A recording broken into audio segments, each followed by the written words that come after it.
Bem-vindos ao Curso Fé. Muito bem, amigos, essa é a 17ª lição do nosso Curso Fé, módulo 1, e o título é Tudo lhe pertence. Ninguém poderá se estabelecer na palavra de Deus e reivindicar qualquer bênção se não tiver certeza que a mesma lhe pertence. Olha, é inútil a pessoa querer se estabelecer na palavra, reivindicar uma bênção qualquer, se o coração desta pessoa não estiver completamente convicto de que aquela bênção é dela. Fazer sem essa convicção é como saltar no escuro. Poderá dar certo e poderá não dar. E na maioria das vezes não dá certo. É mais ou menos como a roleta russa que algumas pessoas gostam de fazer. Giram o tambor do revólver e apertam o gatilho. E muitos foram para o cemitério por causa dessa prática. Então ninguém deve decidir determinar uma bênção, tomar posse dela, se o seu coração, pela palavra de Deus, não ficou certo, convicto de que aquela bênção é dele, pertence a ele. Essa certeza virá ao coração de todo aquele que meditar na palavra de Deus. A certeza é o que as pessoas conhecem como fé. Vamos entender isso. Quando a gente medita na palavra de Deus, o Espírito Santo de Deus, ele entra em ação. O Espírito Santo de Deus, ele tem uma missão. A missão dele é transmitir ao nosso espírito a fé. O que é a fé? A fé é uma certeza de que alguma coisa nos pertence. Então, quando a gente medita, ele nunca falha na missão dele. Ele vem e nos dá a fé. Às vezes nós estamos tão longe da palavra de Deus que nós temos só assim uma aragem da fé. Quanto mais chegarmos perto, mais nós teremos. E quando nós temos uma convicção, uma certeza, a fé está plenamente dada, ou seja, a palavra foi completamente revelada, então nós temos direito, condições, base para reivindicar, determinar o que quisermos. A fé é uma firme convicção, um firme fundamento que daquilo que nós esperamos que já nos foi concedido. É o que está escrito no livro de Hebreus, capítulo 11, versículo 1. Ora, a fé é o firme fundamento das coisas que se esperam e a prova das coisas que se não veem. Então, quando a gente recebe a fé, nós temos um firme fundamento daquilo que se espera, ou seja, nós temos uma prova de que aquilo que esperamos já é nosso. E nós temos uma prova daquilo que ainda não se vê. Mas você não está curado, mas eu já tenho a fé. Então a fé é a prova, é o retrato daquilo que nós não vemos, mas que temos certeza pela palavra que já nos foi concedido. Dúvida. A dúvida é ocasionada ou pela falta da palavra de Deus no coração, ou pela falta de assumir o que a palavra revela. Se a palavra de Deus não está no coração, ou se ela vem e revela e nós não assumimos aquilo, a dúvida vem. Embora pareça um paradoxo, a dúvida e a fé, apesar de serem opostos entre si, surgem quando a palavra entra em contato com o nosso espírito. Que é isso, missionário? Se a palavra de Deus entra em contato, vem a fé. A fé aparece quando aceitamos o que Deus fala. A dúvida, quando não damos a devida atenção à palavra. Aqui é que está a diferença. A fé, a palavra de Deus vem ao Espírito. Pode ela dar fé ou pode nós recebermos a dúvida. A fé é quando nós damos ouvido. Aceitamos o que a palavra diz, cremos, então a fé vem. Mas às vezes nós nem damos atenção. Então, na hora da aprovação, não, a Bíblia diz, mas ao mesmo tempo nós falamos, a Bíblia diz, eu vou resistir, vem a dúvida.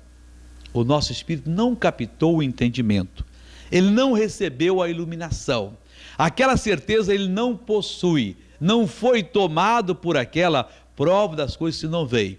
E aí nós coçamos a cabeça, não dá certo, para mim isso não funciona. Vemos então que duvidar é um grave pecado que cometemos. pois é a prova de que a palavra de Deus não recebeu da nossa parte a devida atenção. A gente pensa que quem duvida são as pessoas lá de fora, aqueles que não são cristãos, que não estão na palavra de Deus. Coitados, eles não podem nem duvidar, eles não creem em nada. Eles não têm a palavra de Deus. Eles não sabem nem o que é agir sobre a palavra. Agora, muitos cristãos, e não são poucos não, mas muitos vivem com dúvidas no coração. Bem, porque Deus ainda não quis. Não, não é Deus que não quis. Deus quis, Deus insistiu com eles, mas eles são maus de coração. Eles dão pouca importância à palavra de Deus. Você sabia que este é o grave pecado? É um grave pecado, e é um pecado que faz você entrar, como diz aí na gíria, pelo cano. Olha Provérbios capítulo 13, versículo 13. O que despreza a palavra, perecerá. Meu irmão, a pessoa despreza a palavra. O que é desprezar a palavra? Não é negar, não. O marido desprezou a esposa. Ele não negou a esposa, não. Para os amigos, disse, não, eu sou casado, eu tenho uma esposa, cuida bem de mim. Mas chega em casa e ele não cumprimenta ela. Ele não pergunta como é que ela passou o dia. Coitado, ficou entre quatro paredes o dia todo, cuidando das crianças, problema de toda a ordem. E ele não lembra que é um ser humano como ele. Ele não foi trabalhar, riu com os amigos, com os fregueses, com os clientes, e ouviu notícias daqui e dali, passeou no trabalho para casa, viu paisagem, viu coisas bonitas. Quer dizer, ele se desapareceu, mas a esposa ficou dentro de casa. Ele chega, muito mal ele conversa, quer tudo direitinho, tudo perfeito. E o resultado? Ele está desprezando a esposa. Mas se ela lhe der o troco, ele fica desesperado, às vezes é agressivo, até agredir. Mas por que que ele a desprezou? Porque ele simplesmente não deu a devida atenção a ela. A pessoa que não dá a devida atenção à palavra de Deus, despreza. E uma hora dessa o mal vem, não, Deus vai me ajudar. E Deus não ajuda. Você está entendendo? Aí vem a dúvida. Isso não é para mim. Eu não sei, nada para mim dá certo. Eu sou um cristão que Deus parece que não liga. Deus não vê o meu caso. Mas como é que Deus pode ver se você não permite? Então a dúvida, ela vem ao coração quando a pessoa recebe a palavra e não dá a mínima atenção. Se ele desse atenção, a fé viria e a fé então produziria uma mudança completa. A fé. A fé é um dom de Deus, um presente que o Senhor dá ao coração gracioso que recebe de bom grado a sua palavra. Olha, Deus é um cavalheiro por excelência. Deus é como melhor do que aquele cidadão que é convidado para ir a um almoço e não chega de mão vazia. Ele sabe que o casal tem um filhinho pequeno, ele compra um presentinho, um brinquedinho para o filhinho, ou compra umas flores para a patroa, ou leva um livro para o amigo. Mas ele convidou para almoçar, mas ele não chega de mãos vazias. Ele é educado, ele entra em casa, cumprimenta o casal, cumprimenta a criança, tem um visitante, ele é apresentado, ele cumprimenta, ele dá atenção, quer dizer, ele é um cavalheiro. O Espírito de Deus também age dessa maneira. Quando ele é convidado a vir ao nosso coração, quando o Espírito de Deus encontra guarida em nosso coração, um coração gracioso o recebe de bom grado, olha, ele dá um presente, a fé. Toda vez que você ouvir alguém pregar a palavra de Deus, seja o missionário R.R. Soares, o pastor José das Couves, seja quem for, não olhe para o homem, não.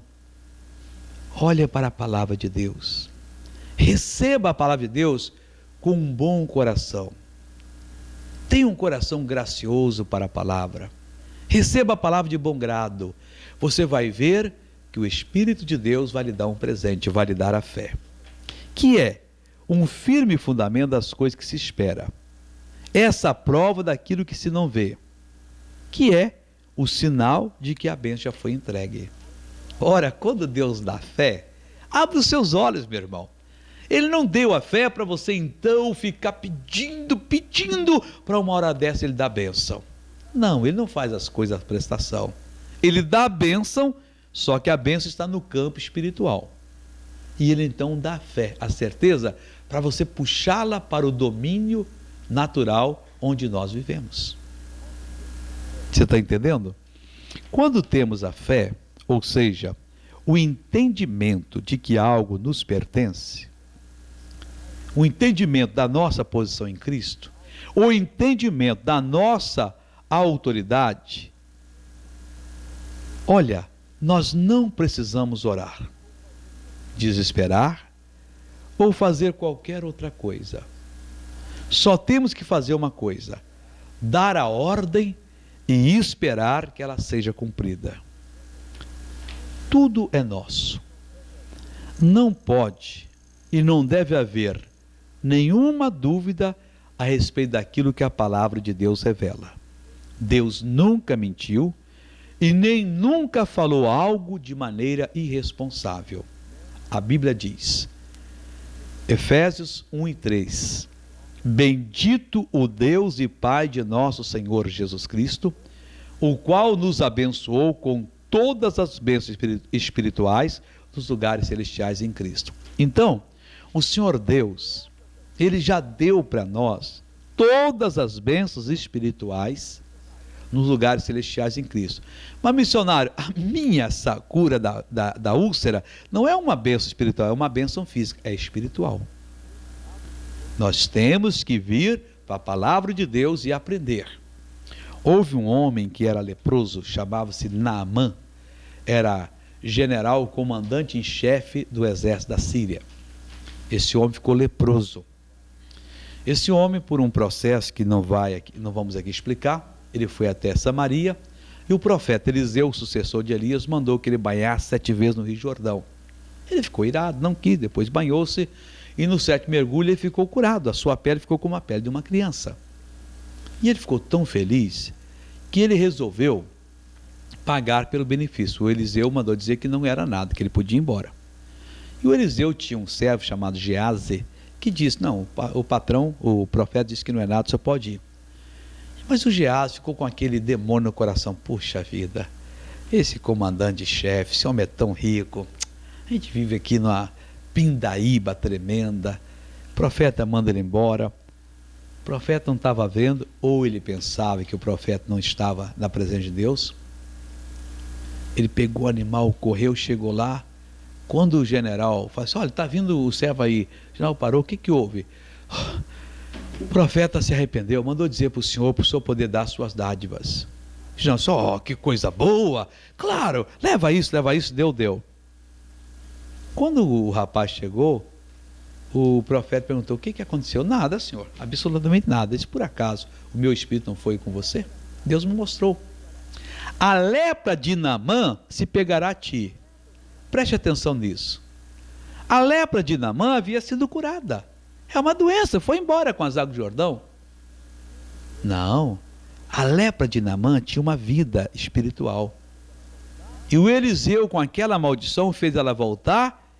Aquela vida entrou no Geazi e ele ficou leproso. As doenças têm uma vida, a bênção tem a vida de Deus. O Senhor Deus nos deu toda a bênção espiritual. Se nós recebemos a bênção espiritual, não estou dizendo não receber espíritos, preste atenção.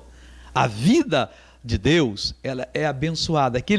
Aquela revelação da bênção da vida de Deus, se nós recebermos, ela vai produzir em nós aquilo que precisamos. Então Ele já nos abençoou com todas as bênçãos espirituais e nós devemos recebê-las. A prosperidade é de Deus, a saúde é de Deus. Então todas elas já foi dada para nós e nós vamos recebermos a saúde e a temos conosco. 2 Pedro 1,3, visto como o seu divino poder nos deu tudo o que diz respeito à vida e piedade, pelo conhecimento daquele que nos chamou por sua glória e virtude.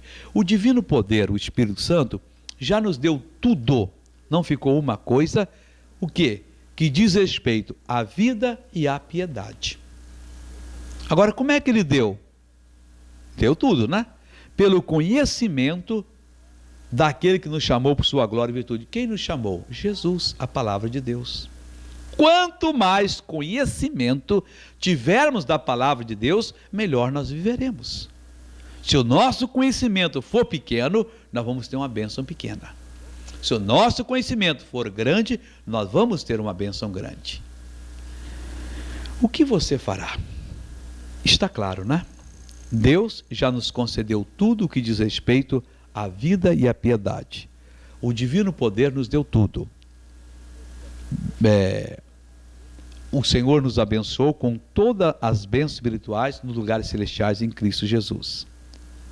Nada que algum dia você venha precisar deixou de ser incluído no pacote celestial.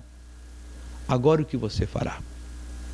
Entenda, você pode precisar de uma casa, de um automóvel, de um emprego, de um lar estável, saúde. Tudo o que você precisa, o pacote celestial contém. O Senhor Deus já colocou e já deu para você. O que é que você vai fazer agora? Não culpe ao Senhor pelas suas faltas ou necessidades. Se você permitir ou fizer dele o seu pastor, nada lhe irá faltar. O Salmo 23 diz: o Senhor é o meu pastor e nada me faltará. Bom, nada faltava para o salmista, porque o Senhor era o pastor dele. O Senhor significa a palavra de Deus. Se a palavra de Deus não fosse o pastor dele, faltaria muita coisa. Na sua vida falta alguma coisa? Falta, missionário, porque o Senhor não está sendo o seu pastor. Se o Senhor Deus fosse o seu pastor, se você fizesse da palavra o seu pastor, o seu Senhor, ora, nada iria lhe faltar. Ele já deu tudo, mas você não permite que a palavra lhe abra o entendimento e coloque na sua vida aquilo que você precisa. Meu irmão, é só agir como quem em Cristo pode determinar o que quiser, e aquilo que determinar será realizado. Entenda, só depende de você. Tudo que Deus tem, tudo que Deus criou, tudo que pertence ao Senhor, pertence a você. Se você se fechar para a palavra de Deus, ela não pode lhe dar fé. Você pode tê-la até no coração, mas você é uma pessoa fechada. Uma pessoa que crê nela de uma maneira muito pequena. Mas é a nossa maneira de crer. Nossa, de quem? Você aliou-se ao diabo? Não, alie-se ao Espírito de Deus. A nossa maneira de crer deve ser a maneira bíblica. Deve ser a maneira como o Espírito de Deus colocou na palavra do Senhor Deus. Não tenha impedimentos. Não seja uma pessoa boba, fechada para a palavra de Deus. Abra-se. Tudo é seu. Se você determinar, você vai vencer em nome de Jesus. Chegamos ao fim dessa lição. Vamos passar para outra em nome de Jesus.